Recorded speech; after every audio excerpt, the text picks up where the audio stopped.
দিয়েছে, यही मेरा एहद है। পাঞ্জতন পাক কারবালার মধ্যে শাহাদাত বরণ করে পরিচয় দিচ্ছে, এই আমার এহদ है। ইমাম পাক কারবালার ময়দানে নিজের সব ভাইকে বলে দিয়েছিলেন, তোমরা চলে যেতে চাও চলে যাও, ওর ঝগড়া আমার সাথে, আমার আওলাদদের সাথে ঝগড়া। তোমরা যে যে কারবালার সফর আমরা যখন জানি, তখন কারবালার সফরে আমরা কি দেখতে পাই, যে কারবালার শহরে সফরে 50,000 লোক ছিল। কত লোক? 50,000 লোক। কেউ বলতে পারবে না যে কারবালা ইমাম পাক কাউকে না বলিয়ে ঘটিয়েছে। যখন কারবালা মদিনা থেকে ইমাম পাক বেরিয়েছেন, তখন উনি ডিক্লেয়ার করে, হযরতে খাদিজা নিজের নানিয়ালের বাড়ি থেকে ডিক্লেয়ার করে বেরিয়েছেন যে আমি আমার নানার বাড়ি নানির বাড়ি এবার ছাড়ছি রাহে কুরবানির জন্য। ইমাম পাক নিজের নানির বাড়িতে 3 দিনের দাওয়াত রেখেছিলেন, রেখে সবাইকে ডিক্লেয়ার করলেন যে এবার যে আমি বেরোবো, এই রাস্তা কারবালার রাস্তা থাকবে। যখন আপনারা আমার সাথে এই পথ থেকে বেরোলেন, তো মাথায় রাখবেন এরপরে আপনার কাছে ভুখ থাকবে, আপনার কাছে প্যাস থাকবে, আপনার কাছে দরদ থাকবে, আপনার কাছে বেদনা থাকবে, আপনি কষ্টে দুর্ভোগ হবেন, হয়তো রাস্তায় যেতে যেতে আপনি মারা যেতেও পারেন। আর যখন আমি কারবালা পৌঁছাবো, তখন আমরা শাহাদাতের জাম পালন করব। কি বললেন ইমাম পাক? কি বললেন? যখন আমরা কারবালা পৌঁছাবো, আমরা শাহাদাত পালন করব। শোনার পরে অনেক লোক ভয় খেয়ে গেল, তাদের বাপ দাদা বাচ্চা সন্তান বিবি সম্পত্তি সব মনে পড়ে গেল। অনেক লোক বলল যে ইমাম পাক কি বলছেন? ইমাম পাক বলছেন যে কারবালার রাস্তায় যাব আমরা শহীদ বরণ করতে, আমি তো ভাই যেতে পারবো না। তো ইমাম পাকের মুখের উপরে বলতে তো পারছেন আমরা যাব না, কিন্তু যখন ইমাম পাক সফরে বেরিয়ে গেলেন, তখন কেউ একটা গলি পেল, কেটে গেল, আবার একটা রাস্তার মোড় এলো, কেটে গেল। মানে যখন যেখানে ফাঁক পেয়েছে, লোক নিজের জান বাঁচিয়ে চলে যাচ্ছে। ইমাম পাকের কাছে খবর আসছে, যে হুজুর অনেক লোক চলে যাচ্ছে। ইমাম পাক কিন্তু কি সফর থামিয়ে দিলেন? ভাই, ইমাম পাক সফর থামালেন? ইমাম পাকের সফর তখনও চালু ছিল, আজ মহাদেবপুরেও চালু আছে। আছে বেশক, একদম কথা বুঝবেন। অনেক গলি এখানে বেরিয়ে গেছে, অনেক গলি বেরিয়ে গেছে। কথা বুঝা গেল তো? অনেক গলি এখানে বেরিয়ে গেছে, যেখান থেকে লোক বুঝে গেছে যে যখন রাহে হক কে পেতে গেলে আমাকে এখানে কষ্ট দিতে হবে, লোক গলি থেকে বেরিয়ে যাবে। কিন্তু ইমাম পাক কি বেরোলেন? ঠিক আছে, ইমাম পাক নিজের জায়গায় ঠিক আছেন কিনা? মনে রাখবেন, কারবালার রাস্তা আর ইসলামের রাস্তা কোন পথ থেকে তফাৎ নেই। যা রাস্তা ইসলাম, वही রাস্তা কারবালা। আপনি মুসলমান হতে পারেন না যদি কারবালার রাস্তায় না চলেছেন। আমি আপনাকে খুব শর্ট एग्जांपल দিয়ে, समझदार को इशारा काफी है, समझदार को इशारा काफी है। আজকে মনে রাখবেন, ইমাম পাকের জায়গায় আছেন, মৌলানা হুজুরের জায়গায় আছেন।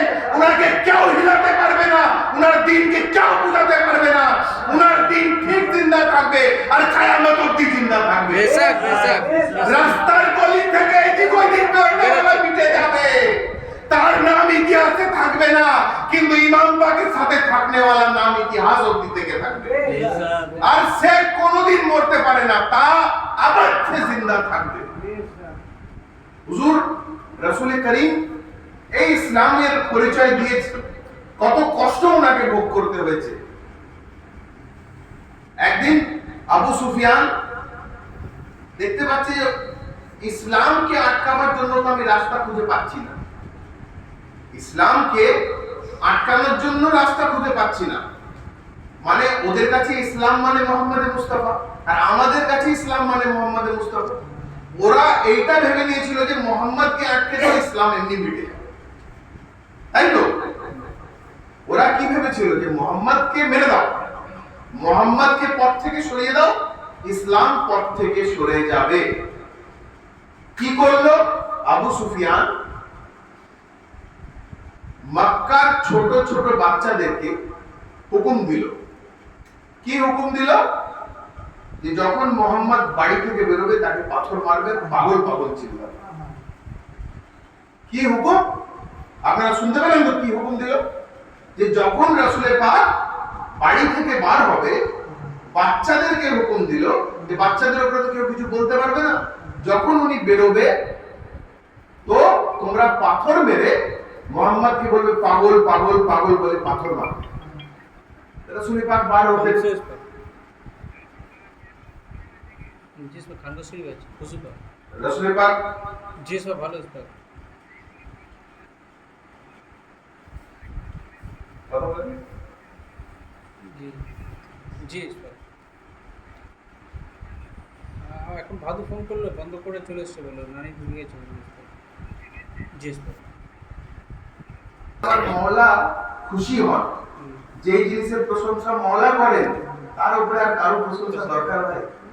হ্যাঁ, আর হুজুর কি বলছেন যে এটা দরকার। Treatment, treatment of the society, treatment of the untested, treatment of the unknown, treatment of the illiterates. Islam হচ্ছে একটা প্রপার শিক্ষা, ইসলাম হচ্ছে একটা প্রপার গাইডলাইনস রাস্তায় চলার জন্য, ঈমানকে প্রতিভাবে সুরক্ষা রাখার জন্য হচ্ছে ইসলাম। নিজের দুনিয়াতে ভালোভাবে ছেড়ে দেন আমার দিকে, তখন বাচ্চারা ওনাকে পাথর মারতো আর পাগল পাগল বলে চিৎকার করছে। এরকম অনেক দিন হলো। এবার রাসূলের পাকের জন্য বিপদ হচ্ছে যে বাচ্চারা করছে, কোন বড় মানুষ কিছু বলতে পারবে না। রাসূলের পাককে বেবাস দেখে হুজুর আবু তালেব বললেন যে কি হয়েছে বাবা, তুমি বেবাস হয়ে আছো? বলছেন মানে রাসূলের পাক ছিলেন চাচা, কিন্তু একদিক থেকে তো আব্বা। রাসূলের পাক ওনাকে চাচা হিসাবে থেকে বড় মানতেন, যে উনি আমার চাচা নয়, উনি আমার বাপ তুলনা। আমি আমার ছোটবেলা থেকে আব্বাকে দেখিনি, যার হাতে পরবরিশ হয়েছি সেই আমার আব্বা জান। তখন রাসূলের পাক বলছেন আব্বা জান আমার রাস্তায় বিপদ করে, এরা পাথর মারে আর আমি কিছু বলতে পারি না।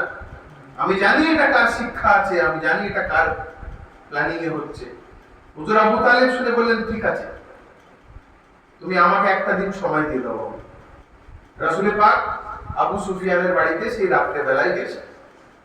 আবু সুফিয়ানের বাড়িতে গিয়ে হুজুর আবু তালিব আবু সুফিয়ানের বাড়িতে গেছে। হুজুর আবু তালিবের আশা দেখে আবু সুফিয়ান একটু মজা করিয়েছে, বলে দেখো এবার এরা লাইনে এসেছে।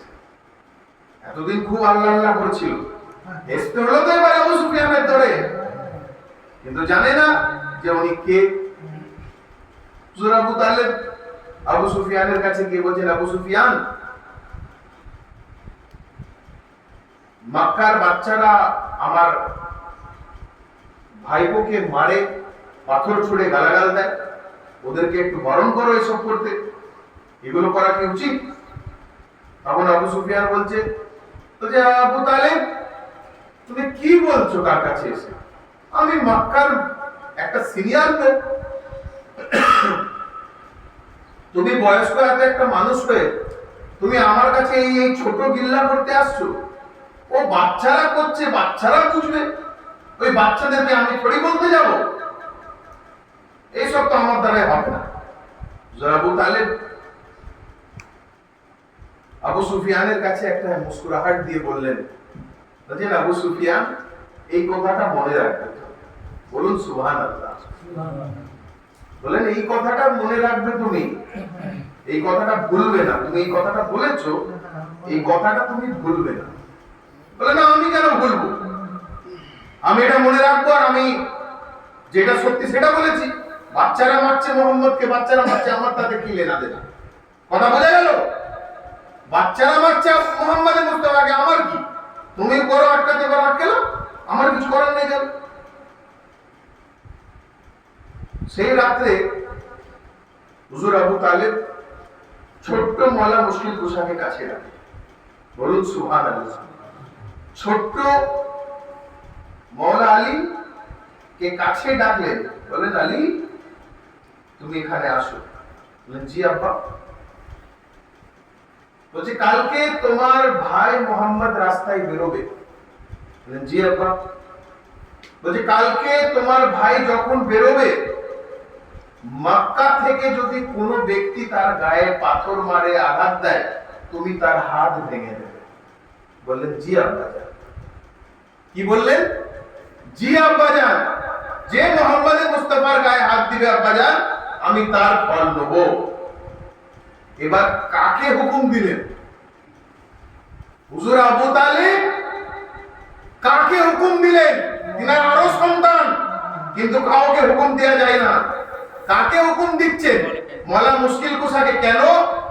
হুজুর আবু তালিব জানেন যে মওলা আলীকে, যে ছোট্ট বাচ্চা আজগরকে দু আঙ্গুল দিয়ে ছিঁড়ে দিতে পারে, তো এরকম মুনাফিকদেরকে কি করতে পারে? তো যখন কাল পরের দিনে মোহাম্মদ মুস্তাফা নিজের বাড়ি থেকে রাস্তায় বার হচ্ছেন, সেই বাচ্চারা আবার এসেছে পাথর মারার জন্য, পাগল ঘোষিত করার জন্য।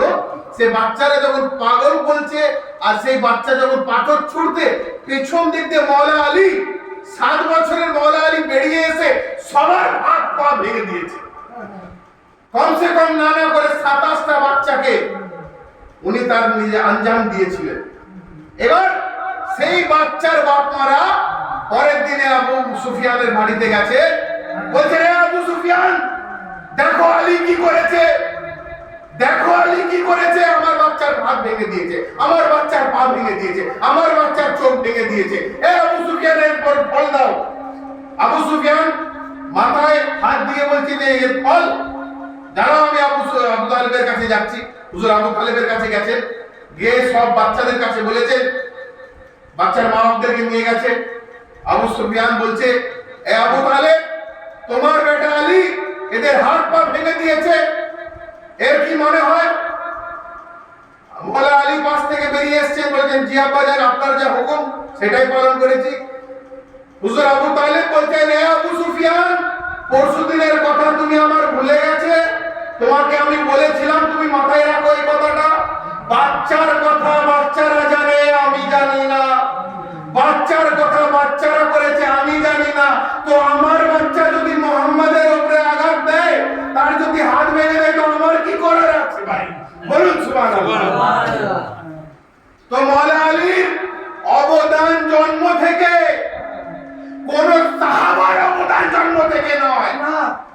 मौला अली हुकुमदारी जन्म থেকে वो घर के हैं, वो दर के हैं, वो घर के हैं जिसकी विलायत का जगह हो काबा, जिसकी शहादत की जगह हो मस्जिद, जिसका पैगंबर के आगोश में परवरिश हो, जो खुद नबी का भाई भी हो और नबी का दामाद भी हो, जिसकी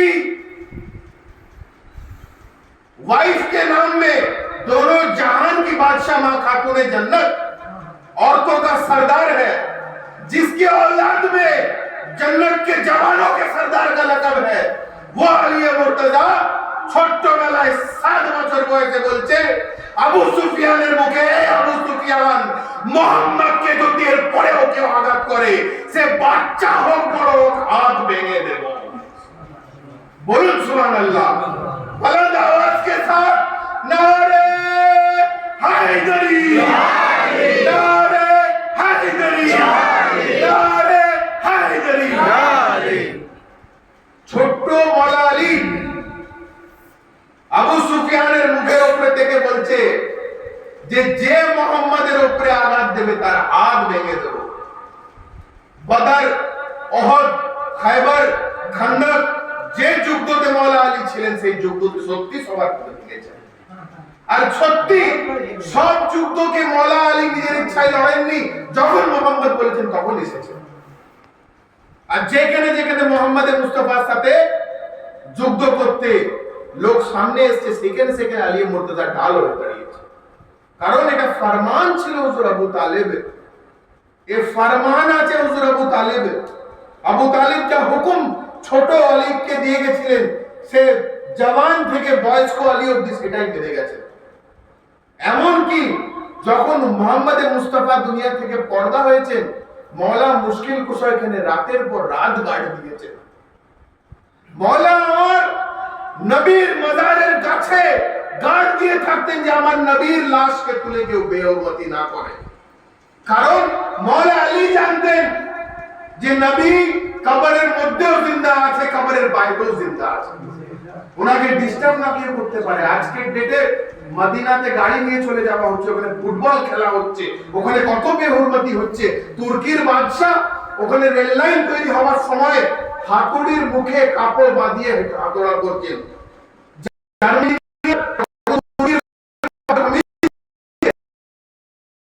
এরকম হুকুম রাস্তা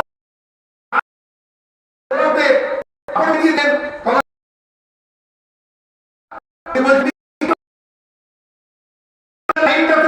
দেখতে পাচ্ছ তার পাশে কে শুয়ে আছে? আরে তার পাশে মোহাম্মদ মুস্তাফা আল্লাহর খাস নবী শুয়ে আছে। তিনি ওখানে কখনো ঘুমিয়েছিলেন, এখনো ঘুমিয়ে আছেন।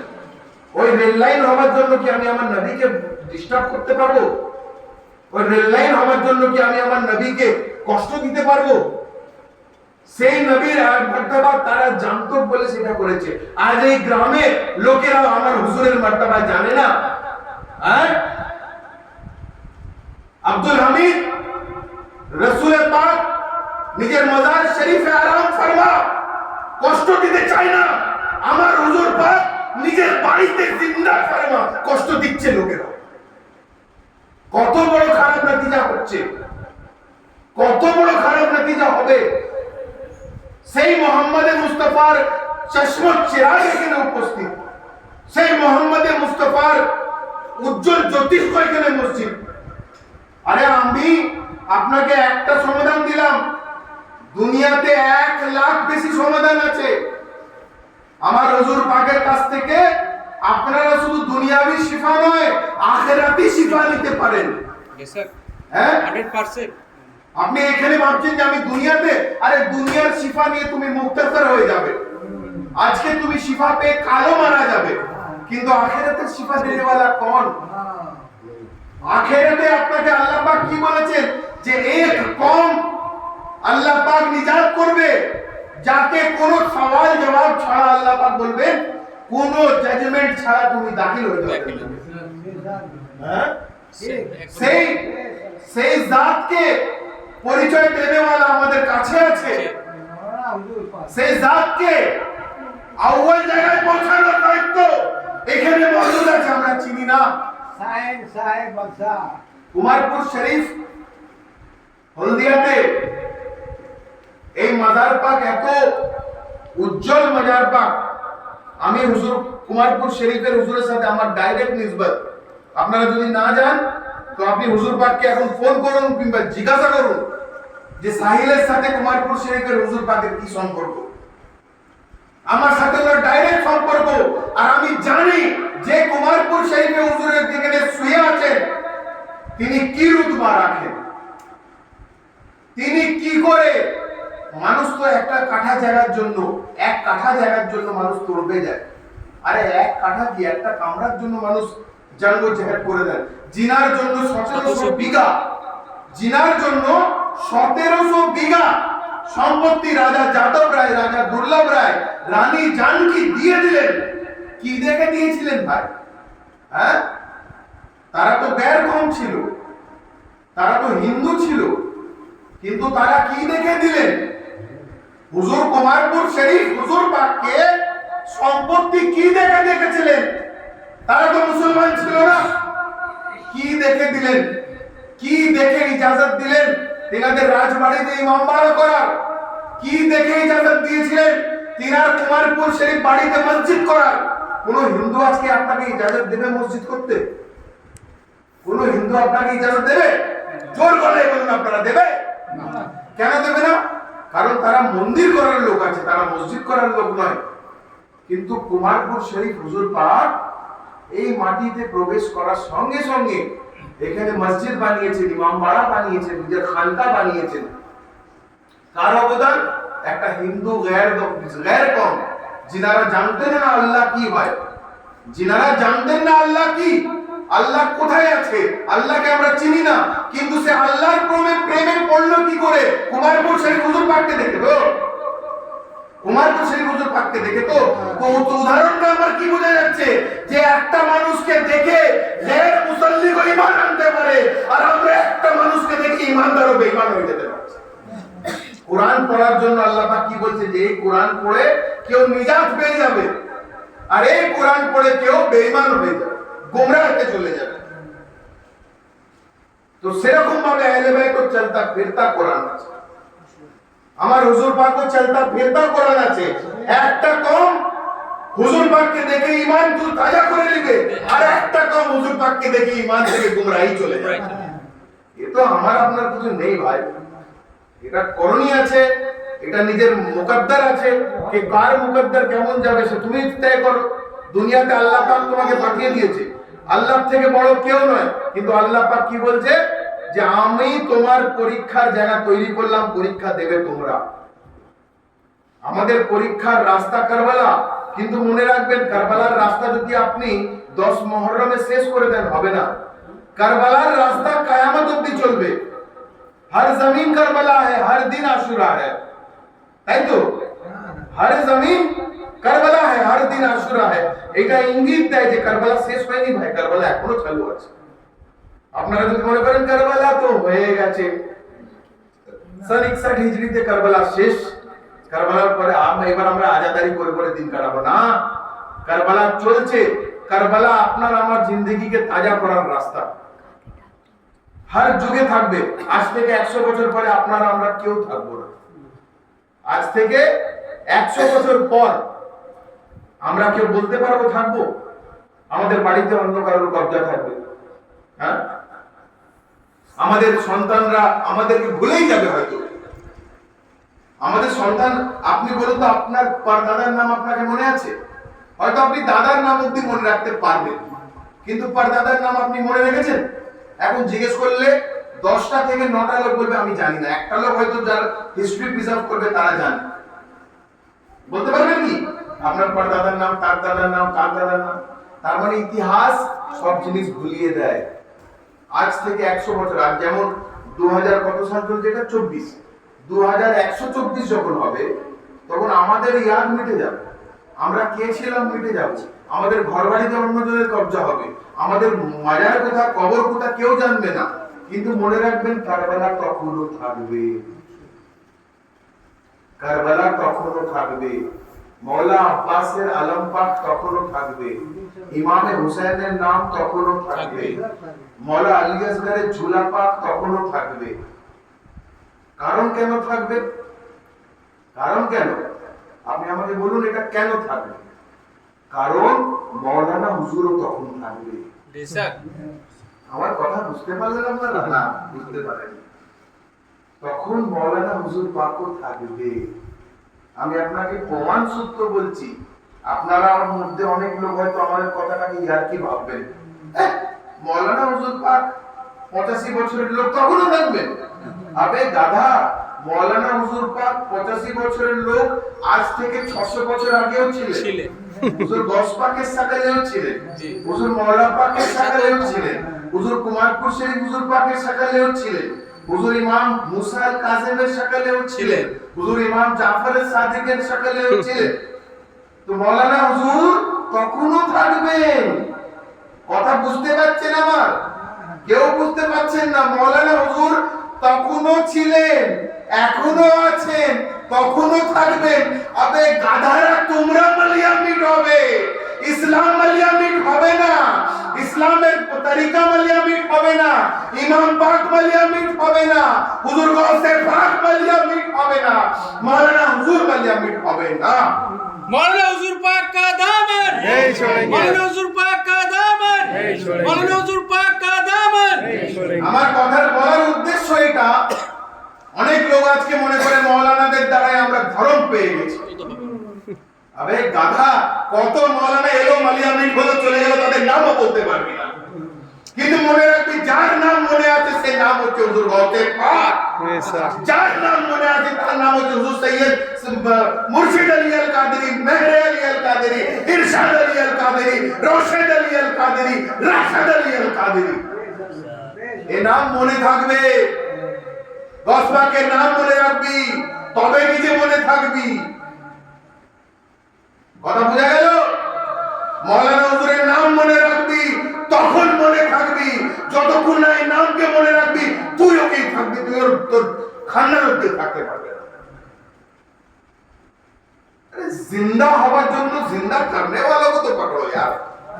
अरे जिंदा होने के लिए जिंदा करने वालों को तो पकड़ो। अरे जो मुर्दा हो जाएगा उसको पकड़ के क्या जिंदगी पाओगे तुम? है बाबूला? जो आखिर में जो मुर्दा हो जाएगा उससे क्या जिंदगी तुम उम्मीद करते हो? जो तआबत जिंदा रहेगा उससे ना जिंदगी मिलेगा। इमाम हुसैन तआबत जिंदा है, हुजूर गौसे पाक हक के साथ तआबत जिंदा है। मौला पाक মেদিনীপুরে আমরা যাই, মেদিনীপুর থেকে আমরা যখন কোনো দোয়া চাই আদা হয় কি হয় না? বড় হুজুর পাক 30 নম্বরের মামুজান যখন ইন্তেকাল করেছিলেন, 30 নম্বরের মামুজান শিবিল ভাইয়ার আব্বাজান যখন দুনিয়া থেকে পর্দা নিয়েছিলেন, সেই জানাজাতে আমিও গেছিলাম, হুজুর পাকও ছিলেন। জানাজা পড়ানো হলো, আমরা তৃতীয় সাফে দাঁড়িয়ে আছি। অতএব তৃতীয় সাফ মানে 1 নম্বর লাইন, 2 নম্বর লাইন, 3 নম্বর লাইনে আমি আর আব্বাজানি দাঁড়িয়ে আছি। জানাজা পড়া হলো, আদা পাক করা হলো, এবার দোয়ার জন্য হাত তোলা হচ্ছে। দোয়ার জন্য হাত তুলছে যখন সবাই কিবলা পশ্চিম মুখ করে তুলছে, আমি আর আব্বু জানি হুজুর পাক কিবলার রূপ থেকে ঘুরে গেলাম। আমি দেখছি হুজুর পাক যখন এইদিকে ঘুরে গেছে তো আমি কিবলার দিকে তাকিয়ে কি করব ভাই? আমিও হুজুর পাকের সাথে কিবলার দিকে মুখ করে নিলাম। এবার কি হলো? যখন কিবলার দিকে মুখটা ঘুরিয়ে আমরা মওলা পাকের রওজার দিকে হাত তুললাম, হুজুর পাক হাত দিতে তারপরে দেখি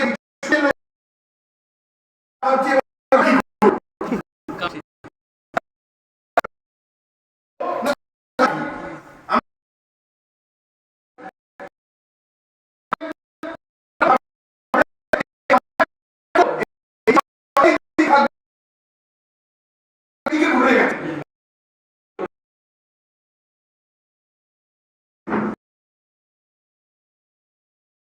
যাবো কোন দিকে? ডান দিকে যাবো, বাঁ দিকে যাবো, ডান দিকে যাবো, বাঁ দিকে যাবো। বাঁ দিকে কিবলা আছে, বাঁ দিকে মওলা পাকের রওজা, ডান দিকে ঘুরলে কিবলা, বাঁ দিকে মওলা পাকের রওজা।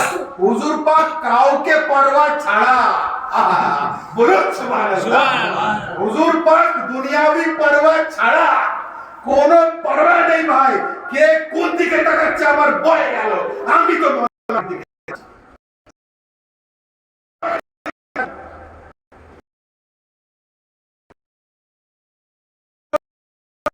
আপনি